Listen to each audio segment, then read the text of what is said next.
Bienvenidos y bienvenidas a su programa bíblico existencial, donde estamos compartiendo con ustedes este texto de la primera carta de San Pablo a los Corintios, y donde buscamos mirar cómo se ha de aplicar estos textos, esta palabra revelada en la iglesia o las iglesias de hoy, en las comunidades cristianas vivas de hoy. Y comenzaremos con disponernos en manos de Dios, dejar que Él sea el que nos conduzca para que la experiencia sea experiencia del Espíritu Santo, experiencia de su verdad y sabiduría. Padre misericordioso, ponemos este momento en tus manos para que seas tú el que nos conduzcas, guíes y nos dé la sabiduría para asumir la palabra, para vivirla y para comunicarla con ese gozo que solo viene de ti. Por Jesucristo nuestro Señor. Amén. Bien, hoy vamos a mirar con ustedes la primera carta de San Pablo a los Corintios en el capítulo 13. Este capítulo suele ser muy conocido, puesto que se le llama himno. Algunos dicen himno al amor, himno a la caridad. Pero vamos a mirar qué es lo que realmente el texto dice, a qué nos llama y qué podemos hacer nosotros frente a esta magnífica revelación. El texto comienza diciendo que, tomando en cuenta el versículo último del capítulo 12, cuando dice que aspiren a los carismas superiores. Los cristianos, dice, debemos aspirar a los carismas superiores. Se ha mencionado, por ejemplo, el carisma de ser apóstol, ser maestro, ser profeta, el don de lenguas, el don de interpretarla, el don de sanar. Dice, junto a todos estos dones o carismas, dice, aspiren los carismas mejores. Y parte así: aunque hable las lenguas de los hombres y de los ángeles, si no tengo caridad, soy como bronce que suena y címbalo que retiñe. Aunque tenga el don de profecía y conozca todos los misterios y toda la ciencia, y aunque tenga plenitud de fe como para trasladar montañas, si no tengo caridad, nada soy. Aunque reparta todos mis bienes y entregue mi cuerpo a las llamas, si no tengo caridad, de nada me aprovecha. La caridad es paciente, es amable. La caridad no es envidiosa, no es jactanciosa, no se engríe, es decorosa, no busca su interés, no se irrita, no toma en cuenta el mal, no se alegra de las injusticias, se alegra con la verdad, todo lo excusa, todo lo cree, todo lo espera, todo lo soporta. La caridad no acaba nunca. Desaparecerán las profecías, cesarán las lenguas, desaparecerá la ciencia, porque parcial es nuestra ciencia y parcial nuestra profecía. Cuando venga lo perfecto, desaparecerá lo parcial. Cuando yo era niño, hablaba como niño, pensaba como niño, razonaba como niño. Al hacerme hombre, dejé de hacer las cosas de niño. Ahora vemos en un espejo, en enigma, entonces veremos cara a cara. Ahora conozco de un modo parcial, pero entonces conoceré como soy conocido. Ahora subsisten la fe, la esperanza y la caridad. Estas tres, pero la mayor de todas ellas es la caridad. Bien, es un capítulo corto, pero que tiene una profundidad enorme. Y lo primero que tenemos que entender es que en las primeras comunidades seguidoras de Yeshua, judíos seguidores de Yeshua, empezaron a ver unos elementos, tanto en su predicación como en su vida, que diferían de la forma común judía. Los judíos tenían sus formas, sus cultos, sus leyes respecto a todas las cosas. Jesús crece en ese ambiente, con esas leyes, pero en ese encuentro con el Padre, con su Padre, que es nuestro Padre, Él va comprendiendo el sentido profundo de Dios. Y por eso toda la vida de Jesús es un mostrar el amor de Dios. Que ya en Juan 3:16 dice: tanto amó Dios al mundo que envió a su propio Hijo. Lo envió por amor. Es decir, lo que potencia a Dios para hacerlo todo es su mismo ser, que es amor. Por lo tanto, es desde el amor, en el amor y por el amor que envía a Jesús. Por tanto, Jesús viene a mostrar el rostro verdadero de Dios, el rostro verdadero del Padre. Y si hay una frase que desde Jesús se puede aplicar en lo aplicable a Dios, es que Dios es amor, que Dios es compasión, que Dios es ternura, que Dios es misericordia. En el fondo, lo que estamos diciendo es que aquel que es el amor, por antonomasia, con mayúscula, es el que ha generado la vida, y la ha generado desde el amor. El amor ha generado el amor, y ese amor con mayúscula es la fuente de toda vida en el amor. En este sentido, entonces, miramos cómo ya en el versículo 1 dice: aunque hable las lenguas de los hombres y de los ángeles, si no tengo caridad, podemos llamarla también amor. Lo que pasa es que en el mundo en que se escribe el texto bíblico, hay por lo menos 4 términos que se refieren al amor. No es como nosotros, que en el español tenemos amor, nada más. Ya querer es otra cosa, pero amor es amor, una sola palabra para amor. El amor de los padres a los hijos, de los hijos a los padres, el amor de los esposos, el amor a un discípulo, el amor a un amigo o una amiga, es la misma palabra. En el mundo griego hay 4 palabras distintas. Está la palabra filio, de la que viene filiación, familia. Entonces la palabra filio se refiere al amor familiar, sobre todo al amor de hijos y padres, el amor filial de los hijos a los padres, ¿ve? El filio, o de los padres a los hijos. Está también el stergo, que es el amor de amistad.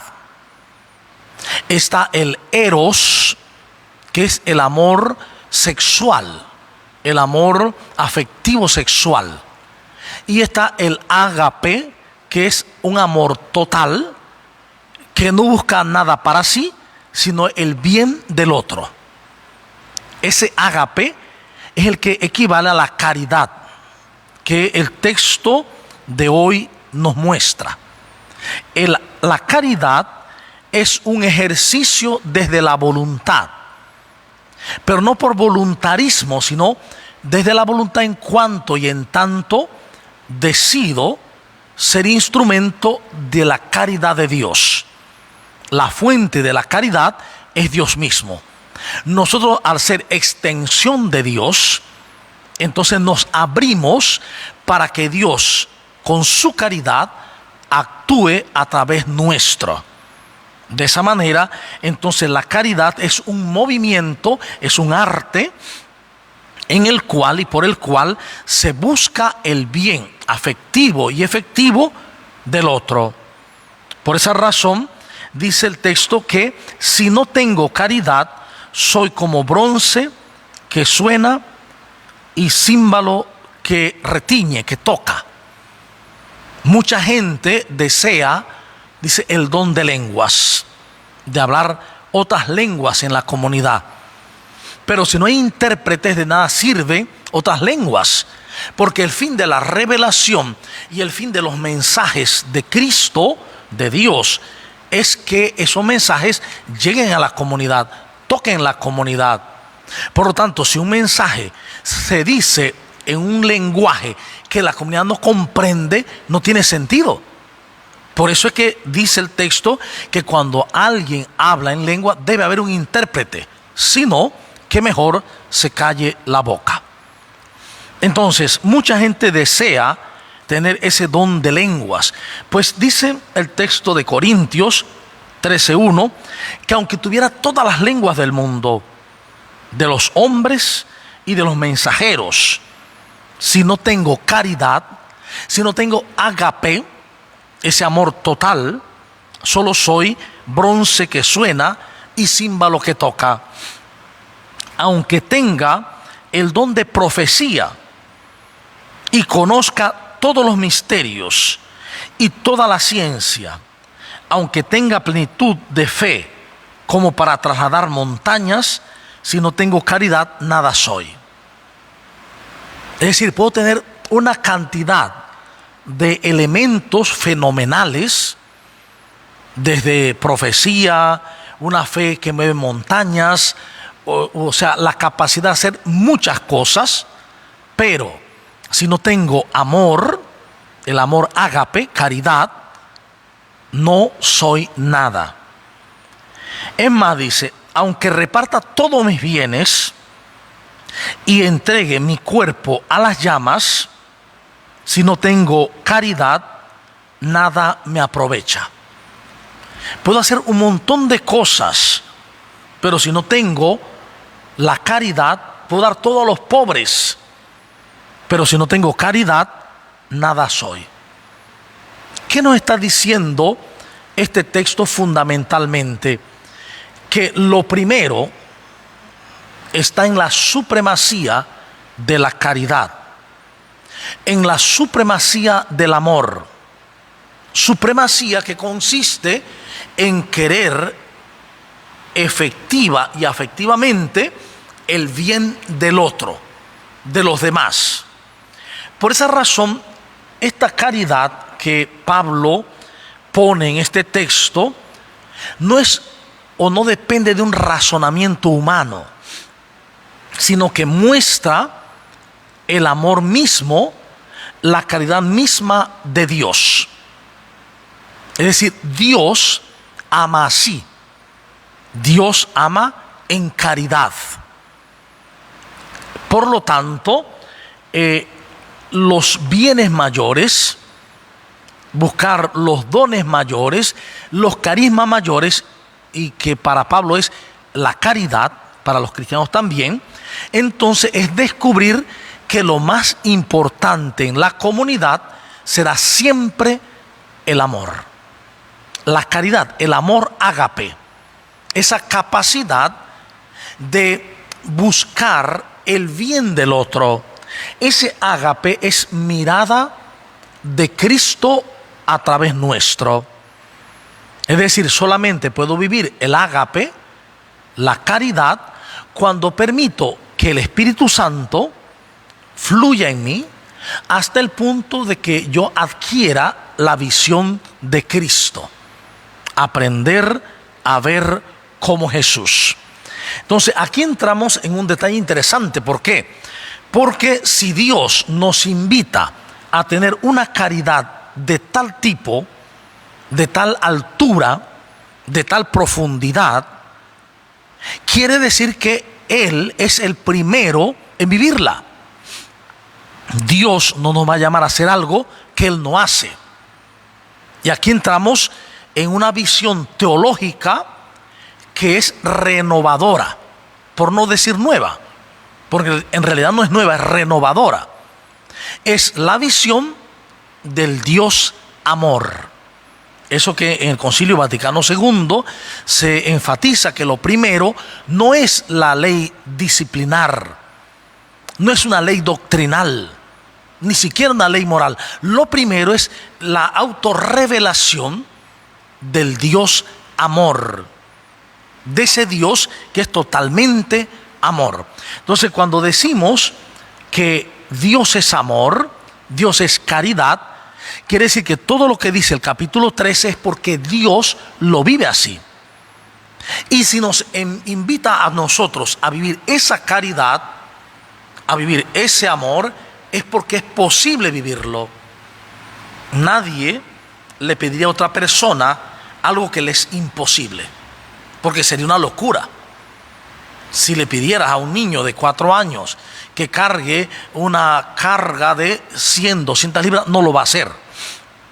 Es imposible, es una locura.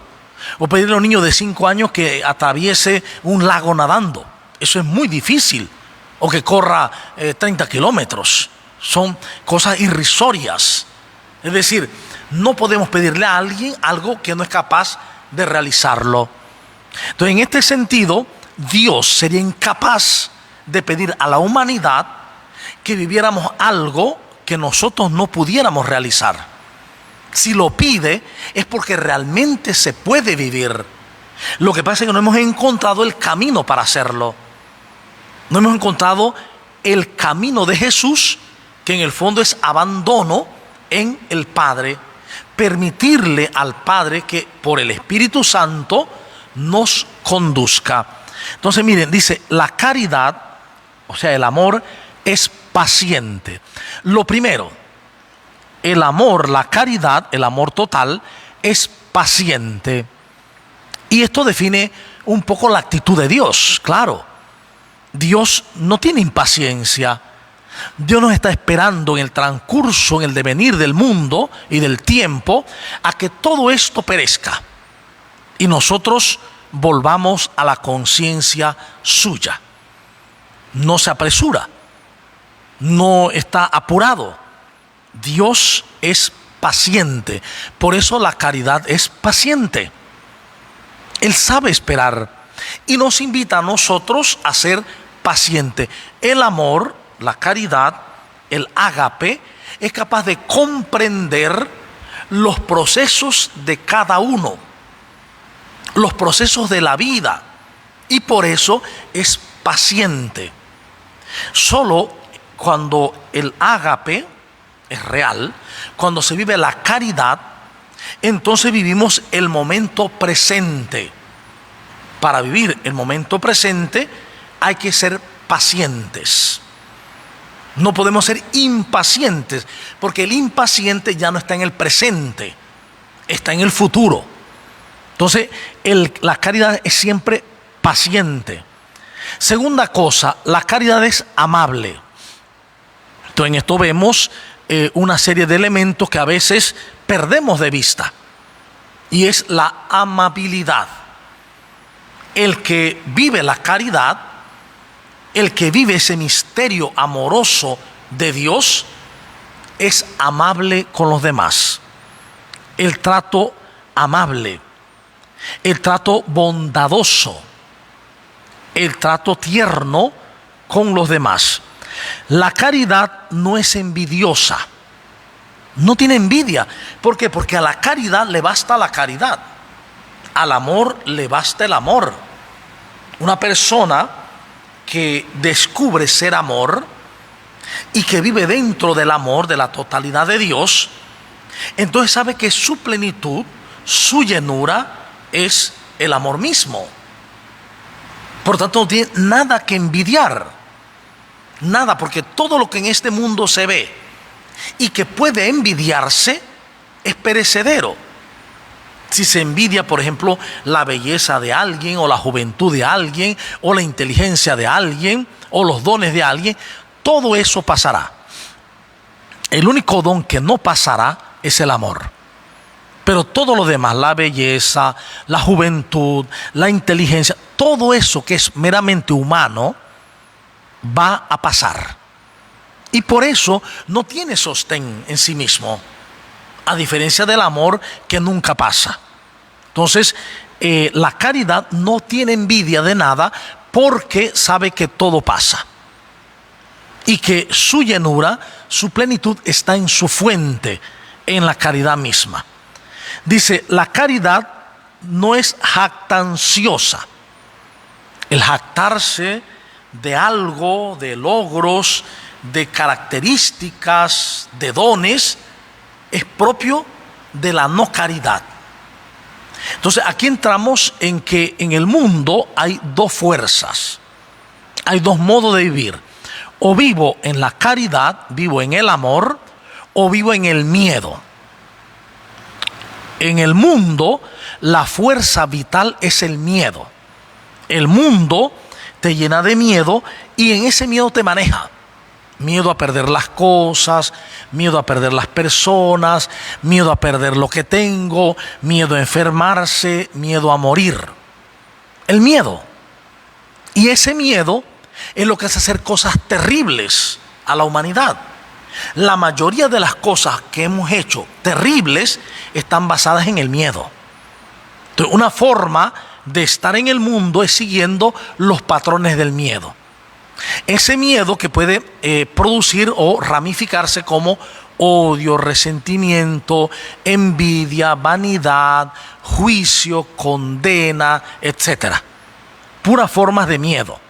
Entonces, por esa razón, la caridad, el amor verdadero, no es jactancioso, no tiene envidia, no se jacta de nada, ni dice, tampoco se engríe.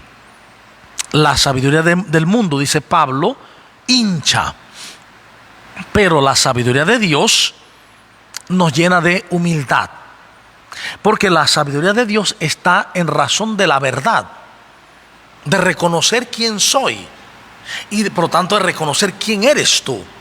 Si sé reconocer quién soy yo y acepto ese reconocimiento, entonces podré ver quiénes son los demás y aceptarlos también tal y cual son. De tal manera que no hay ningún tipo de engreimiento, no se engríe, no se llena de una vanagloria. Dice, la caridad, el amor es decoroso, vive el decoro, el valor del ser, el valor de la humanidad, el valor de la vida. No busca su interés. El amor verdadero, el ágape, no busca su interés, busca el bien y el interés verdadero de los otros. Entonces aquí podemos de pronto medir cuánto nosotros realmente vivimos en cuanto a caridad. Estamos realmente viviendo sin ningún interés.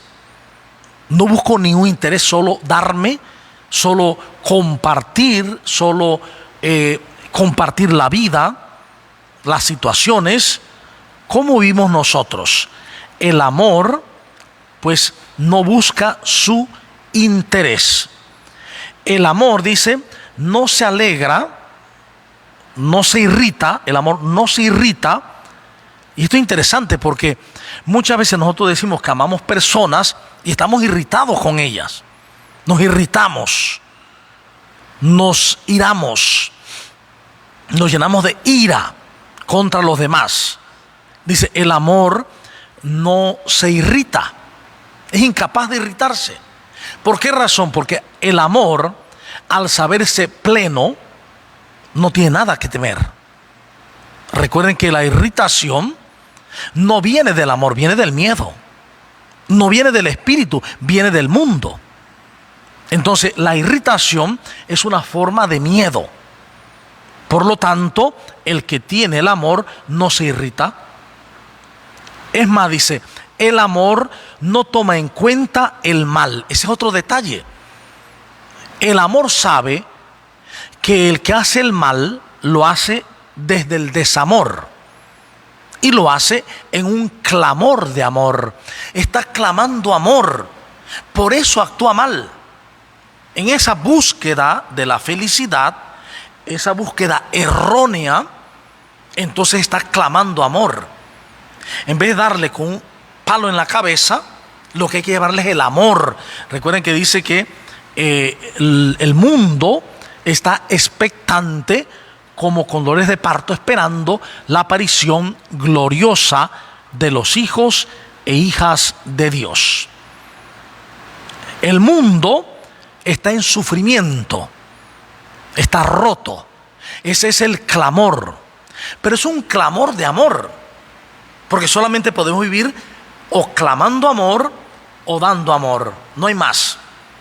Entonces, cuando nosotros vemos maldad, veíamos fallos, veíamos pecados, veíamos pecadores, veíamos gente mala, cuando entramos en el dinamismo del amor, de la caridad, solo vemos personas erradas que están clamando amor, es decir, clamando que nosotros le llevemos la experiencia del amor de Dios. El amor, dice, la caridad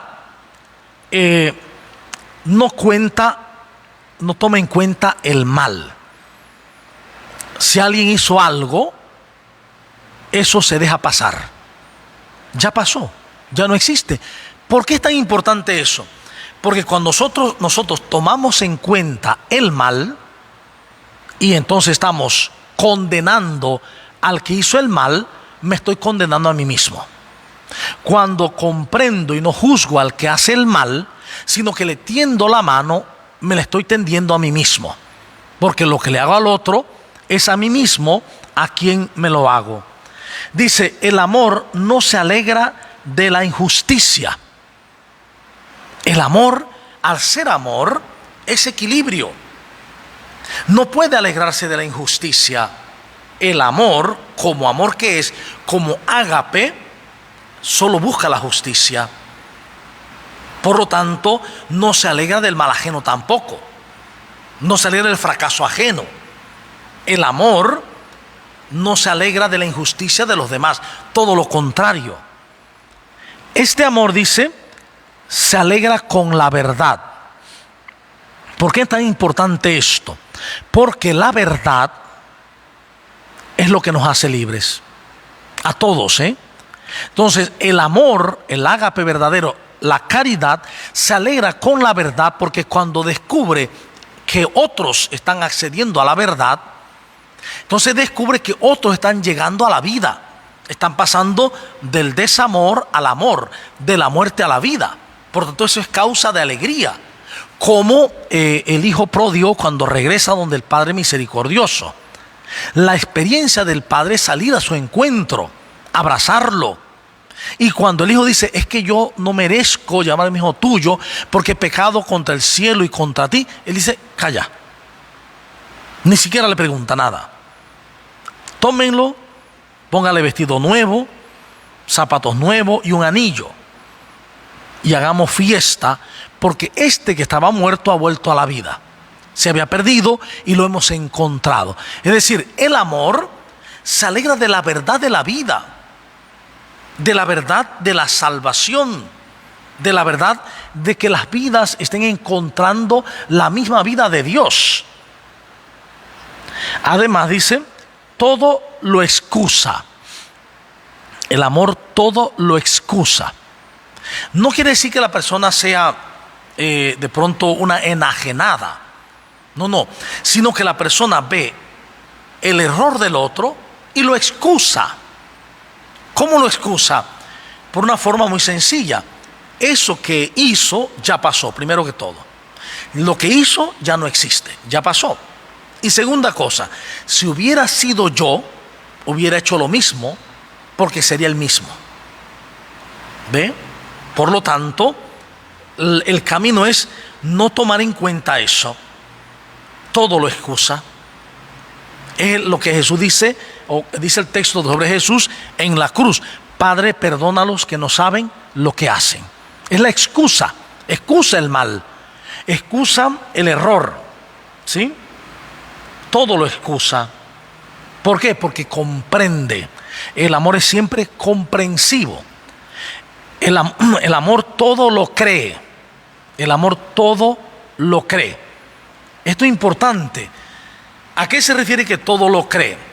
Que cuando el amor llena el corazón de una persona, cree todo lo bueno que hay en el ser, todo lo bueno que es el ser. Por lo tanto, cree todo lo que hay en las personas, cree que hay bondad, todo lo cree. No está peleando por si tiene la razón o no, cree. Si me dices que lo crea, lo creo. No juzgo, porque el amor no juzga. ¿Ve? Por eso cree. Dice, todo lo espera. El amor todo lo espera. No está afanado. Espera simplemente. Espera a que suceda. Espera que el tiempo pase. Espera que se dé la situación actual. Espera que todo acontezca como debe ser. Y el amor dice, todo lo soporta. Esto para mucha gente puede ser muy escandaloso. ¿Cómo que todo lo soporta? ¿Cómo va a soportar que un marido le pega a la mujer? Y la mujer tiene que soportar su golpe. Cuando dice todo lo soporta, no se refiere a esto en parte, ¿no? Se refiere que, bueno, es cierto, el marido le pega. Yo soporto que es un hijo de Dios. Yo soporto que es una persona santa, aunque no lo sepa esa persona. Soporto esa experiencia que he tenido en la vida, pero no estoy obligado a continuarla, a mantenerme en los golpes o en el ataque o de pronto en la difamación. Yo soporto este momento, pero puedo cambiar las cosas, ¿no? Además dice, la caridad no acaba nunca. Y esto es fundamental. Por eso es que la caridad, o sea, el amor, es lo único real. El amor es lo único real, porque Dios solo es real.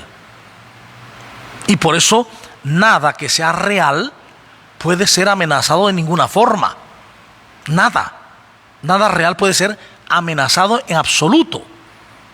Y nada que sea irreal existe. Solo en nuestros pensamientos. Por eso el pasado es irreal. El pasado ya no existe, sino solo como ideas en mi pensamiento.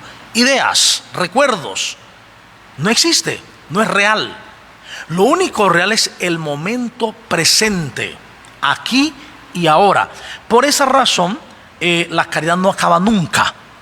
Porque la caridad bien sabe que solo el amor es real. Por tanto, no deja de amar, no deja de comprender y nunca juzga, porque sabe que eso que pudiera juzgar es algo que también se acabará o ya se ha acabado. Entonces, el amor, la caridad, no acaba nunca. Desaparecerán las profecías, cesarán las lenguas, desaparecerá la ciencia, porque parcial es nuestra ciencia y parcial nuestra profecía. Es decir, todo desaparecerá, porque este mundo desaparece en un instante. Desaparecerá la ciencia. Cuando venga lo perfecto, desaparecerá lo imperfecto, lo parcial. Cuando venga lo verdadero, lo falso desaparecerá. ¿Qué es lo verdadero? El amor. Cuando el amor viene y yo me abro a él, desaparece lo falso, el miedo, desaparece el odio, el resentimiento, la envidia. ¿Por qué? Porque son creaciones mentales. A diferencia de que el amor es, y es esencia, Todo lo demás que viene del miedo es creación mental. Odios, resentimientos, envidia, todo está en la mente, en la creación mental. Por eso todo desaparecerá. Entonces desaparecerá la ciencia, porque parcial es nuestra ciencia y parcial nuestra profecía. Cuando venga lo perfecto, desaparecerá lo parcial, lo imperfecto. Entonces, en este mundo físico-temporal estamos llenos de imperfección. Y como estamos acostumbrados a este mundo y nuestros sentidos nos aseguran que todo lo de este mundo es real, entonces yo creo que este mundo es el real. Pero fíjense que, por ejemplo, para que miremos, cuando uno sueña, todos hemos soñado de múltiples formas, cuando uno sueña, en el momento que está soñando, uno cree que es real. Y uno experimenta todo lo que en el sueño se vive.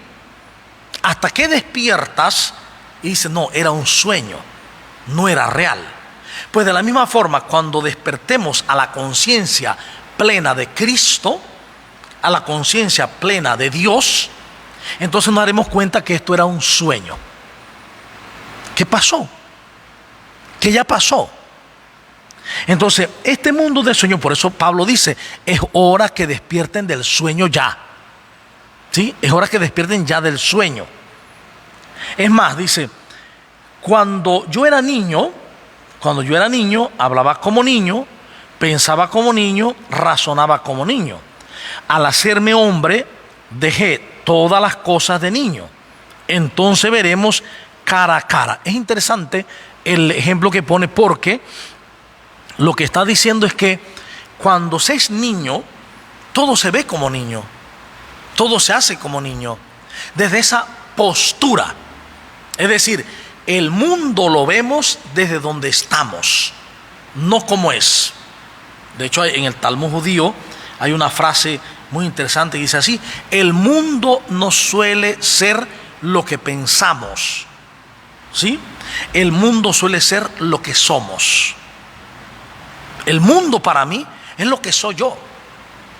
Entonces, ese mundo que yo percibo, que yo interpreto, en realidad está en mi mente. Porque es en mi mente donde yo hago las ideas sobre ese mundo. Y entonces las proyecto en el mismo mundo. De ahí porque dice Pablo, bueno, entonces cuando yo me hice hombre, ya dejé de pensar como niño. Ya salí del sueño. Ahora vivo como adulto, como hombre. Entonces ahora hago las cosas de los hombres. Es decir, mientras tengamos una actitud infantil, religiosa, como niños, pues viviremos como niños, actuaremos como niños. Pero cuando nos hagamos hombres en la fe, adultos en la fe, entonces viviremos como adultos, como Cristo mismo. El adulto es el que ama, el que vive en Cristo amando. Y ese es nuestro camino, es aprender a amar como Jesús. De hecho, lo que dice Efesios 4:13, el camino nuestro es hasta que lleguemos a la estatura de Cristo, al hombre perfecto. Nuestro sueño, nuestro deseo debe ser llegar a la estatura de Cristo, a la estatura del amor. Por lo tanto, todo lo que Dios nos pide es entrar en este dinamismo de amor. Y ya otras veces lo he dicho, el mismo Jesús lo que pide en todo momento y al final como de pronto un testamento en San Juan, dice: esto es lo que yo les pido, esto es lo que yo les mando, que se amen los unos a los otros como yo los he amado. Por eso es tan importante ese camino del amor. Dice el texto también, ahora dice, cuando al hacerme hombre, dejé todas las cosas de niño. ¿Cuáles son las cosas de niño? La creencia en el miedo, vivir del miedo, vivir de las consecuencias del miedo, odio, resentimientos, envidia, juicio, condenas. Dice, dejo atrás lo de niño. Y entonces asumo la vida de hombre. Ahora vemos en un espejo, en enigma. Es decir, en este momento, desde nuestros ojos, físicos, no podemos mirar lo que está más allá. Con los ojos físicos vemos lo físico, pero desde el interior, dice, vemos como en un espejo, de forma borrosa. Porque en ese momento, en el tiempo de Pablo, los espejos no eran tan brillantes como hoy, tan diáfanos para verse. En aquel tiempo todavía los espejos eran así como un poco tenues, tenían de pronto un poco de mancha, no eran tan claros los espejos. Por eso dice que vemos como un espejo en enigma, es decir, vemos sombras, vemos un poco el rostro, pero no del todo, con la claridad de hoy, ¿no? Entonces vemos como un espejo en enigma. Entonces veremos cara a cara. Cuando nosotros asumamos el camino del amor, cuando nos abramos al amor, entonces veremos cara a cara a Dios, cara a cara a Jesús. ¿Por qué? Porque veremos que Dios es amor, que el amor que recibimos no es más que presencia misma de Dios, acción viva del Espíritu Santo. Dice, ahora conozco de un modo parcial, pero entonces conoceré como soy conocido. Conoceré como soy conocido. Es decir, ¿cómo soy conocido? Dios me conoce.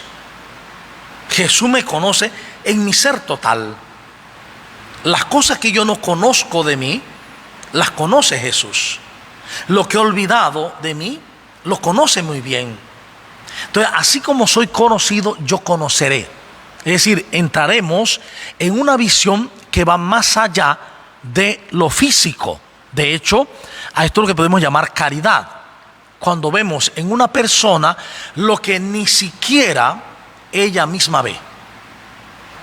Lo que esa persona no es capaz de ver en sí misma, nosotros somos capaces de verlo desde la caridad. Por ejemplo, ver la santidad de una persona, su ser amor, cuando ella ni siquiera lo conoce o lo ve. Eso es caridad, ver en los demás lo que ellos no pueden ver, más allá de nuestros ojos o percepciones. Dice, ahora subsisten la fe, la esperanza y la caridad, las tres.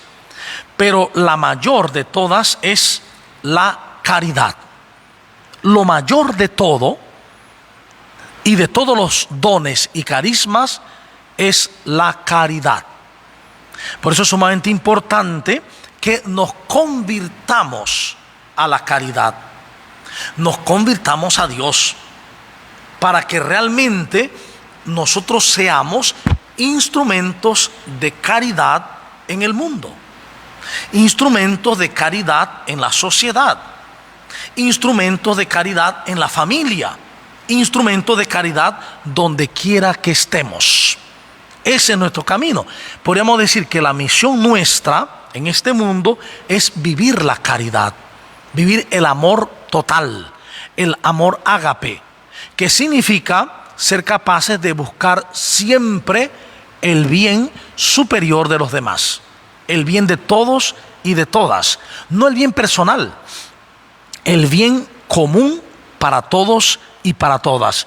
Con esto vamos a cerrar y esperar que a ver si hay de pronto participaciones, si hay alguna pregunta sobre este capítulo 13 de Primera de Corintios, un capítulo fenomenal, porque es un capítulo basado precisamente en aquello que Dios nos pide, porque Él lo es.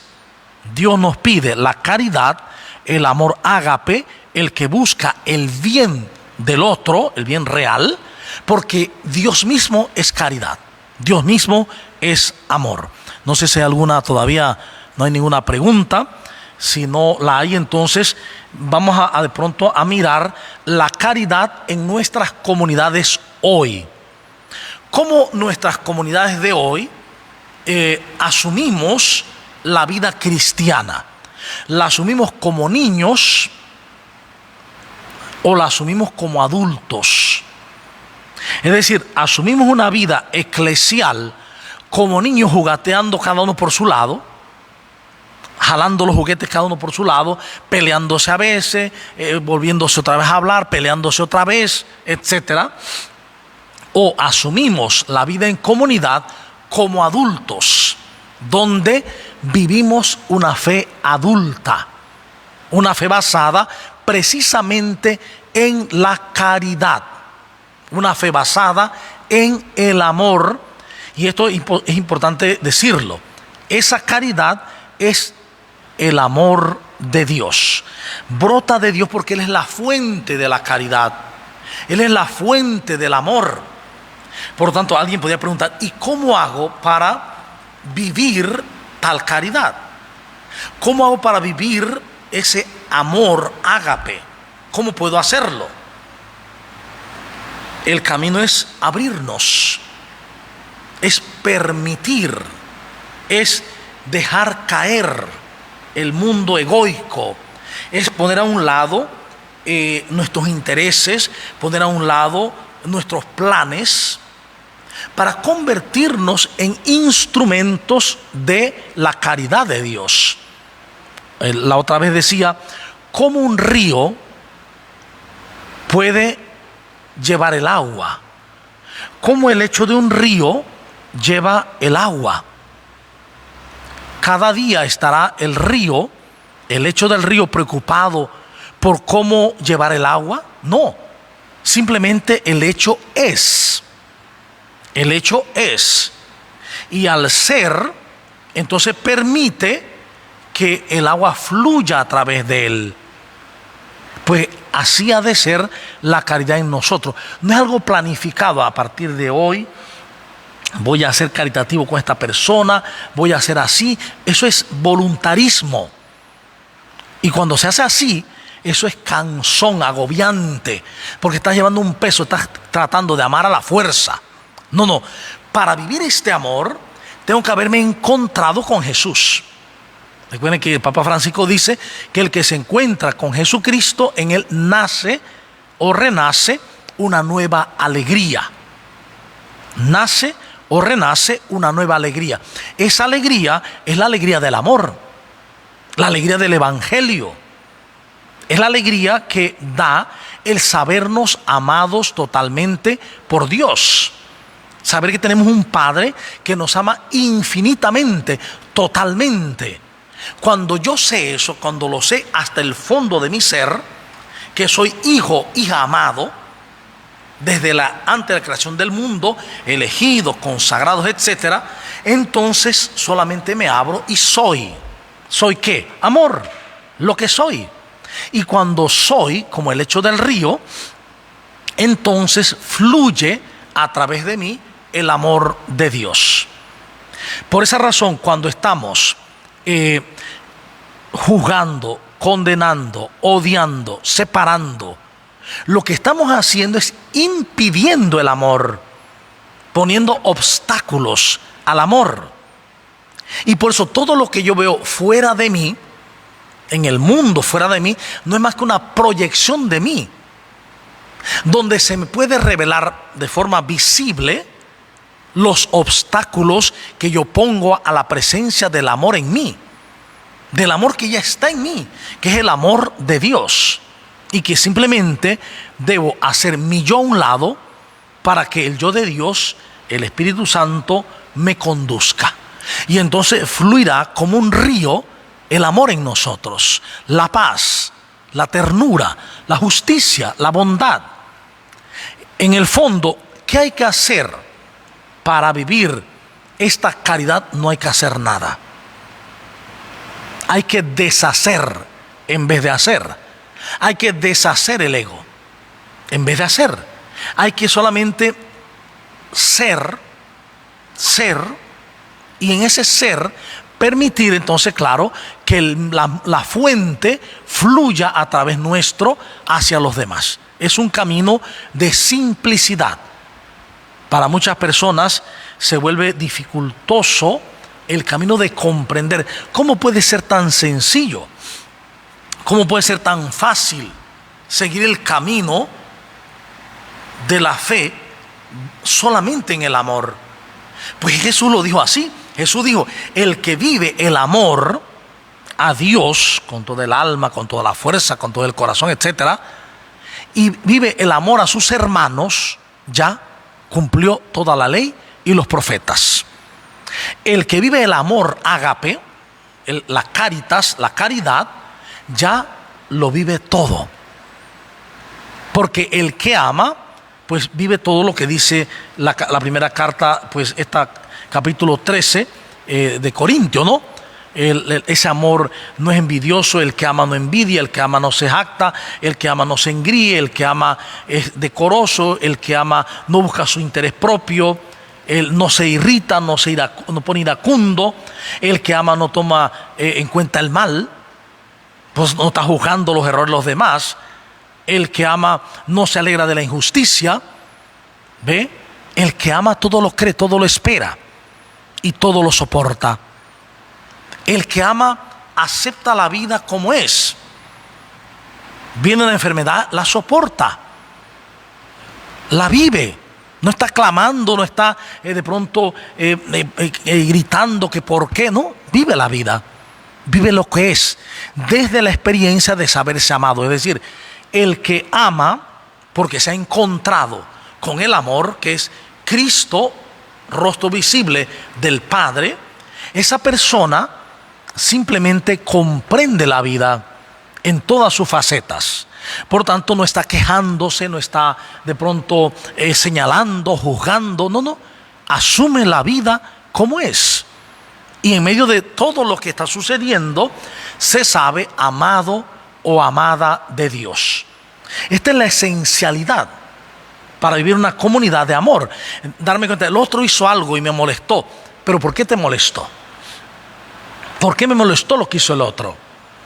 ¿Por lo que hizo? ¿O porque lo que hizo me muestra a mí algo que a mí no me gusta dentro de mí mismo? Y que muchas veces lo he escondido. Entonces lo odio en el otro. Pero es lo que llevo por dentro.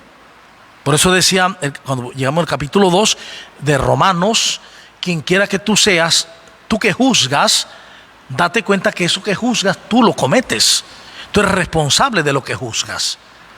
Por esa razón también el que ama vive la mayor libertad, porque vive en la mayor verdad. El amor, la libertad, la alegría, la verdad y la paz están juntas siempre. Siempre. Una lleva a la otra. Siempre. Quien ama, efectivamente, vivirá la justicia. Quien ama tiene la alegría de ser amado por Dios. Quien ama tiene la paz. Ya nada le preocupa porque el amor lo es todo. Sí sabe que necesita algunas cosas, pero él sabe confiar, o ella sabe confiar en la benevolencia de Dios. Entonces, la caridad es un amor benevolente, un amor de bondad, un amor que busca el bien del otro. Sin ese sentido no es amor. Y máxima que en este momento, en este tiempo, a todo le llamamos amor. En las canciones, en los reggaetones, en todos lados la gente llama amor a todo. Dice aquí alguien, dice, para poder ser caritativo, yo tengo que amarme primero, creer en mí, ser feliz, tener paz en mi corazón. Todo esto para poder entregar sin límites. Fíjense que esto es cierto y a veces no lo comprendemos. Para poder amar a otro, yo tengo que amarme a mí mismo. Amarás a tu prójimo como a ti mismo. El que no se ama a sí mismo, ¿cómo puede amar a otro si no se ama a sí mismo? O sea, yo necesito aprenderme a amar. Y me aprendo a amar cuando me descubro amado por Dios totalmente. Y por lo tanto acepto la historia de mi vida. Acepto mi vida, el color, el tamaño, lo que sea. Cuando hablan de repartir los bienes materiales, conlleva también un despojarse de uno mismo. Es decir, cuando se dan bienes materiales y se hace porque lo mandaron, porque me lo mandaron así, o se hace porque me sobra, o me hace porque, bueno, escuché que hay que hacerlo, pero no se hace por amor, no sirve de nada. ¿sí? No sirve de nada. Es preciso amar dándonos. Muchos ven, dice, un despojarse de lo material y no de la propia vida. Eso es parte del miedo también, exactamente. El despojarse de la vida y ponernos en manos de Dios cuando estamos en el mundo da mucho miedo. Y el miedo abarca toda la vida, porque da miedo a ver qué me va a pedir Dios. Me va a quitar todo. No, Dios no quita nada y Dios lo da todo. Cuando nosotros nos disponemos como el hecho al río, lo que va a acontecer es algo grandioso. Es el torrente del Espíritu Santo, o sea, el torrente del amor de Dios que va a atravesar nuestras vidas y va a llegar a los demás. Cuando nosotros nos damos totalmente, nos disponemos como el hecho al río a Dios, acontece todo lo contrario que dice el mundo. Que te vas a comprometer, que te vas a tener problemas, que vas a entrar en un mundo donde pues ya no vas a tener tiempo para gozar. Todo eso es falso. Cuando realmente entramos en el mundo de Dios y nos abrimos al amor de Dios, a la caritas divina, al ágape, entonces nuestra vida se permea en ese Espíritu Santo, en el Espíritu del amor, y entonces adquirimos una paz que sobrepasa todo entendimiento. Entonces es muy importante mirar cómo nuestras comunidades están llamadas y estamos llamados a vivir desde y en el amor. Solo una comunidad en el amor es un foco potente de irradiación de Dios. Es lo que dice Aparecida. La iglesia debe ser como un foco potente de irradiación del amor de Dios. Eso tiene que ser una comunidad, la iglesia. Y esa iglesia que se sabe amada, entonces se sabe iglesia para amar. Y el ser de la iglesia es amar. Y amar es evangelizar, amar es curar, amar es guiar, es aceptar, es no condenar, es abrir las puertas, es salir al encuentro de los alejados, de los excluidos. Amar es vivir en sinodalidad, es vivir en comunión. Eso es amar, es pensar en el bien de los demás, en el bien de la comunidad, en el bien de todos. Vamos a culminar entonces dándole gracias a Dios por esta revelación. Recordemos que Dios nos pide amar porque Él es amor. No nos va a pedir algo que no podamos hacer. Si nos pide que amemos de esta forma, de 1 Corintios 13, es porque es posible hacerlo.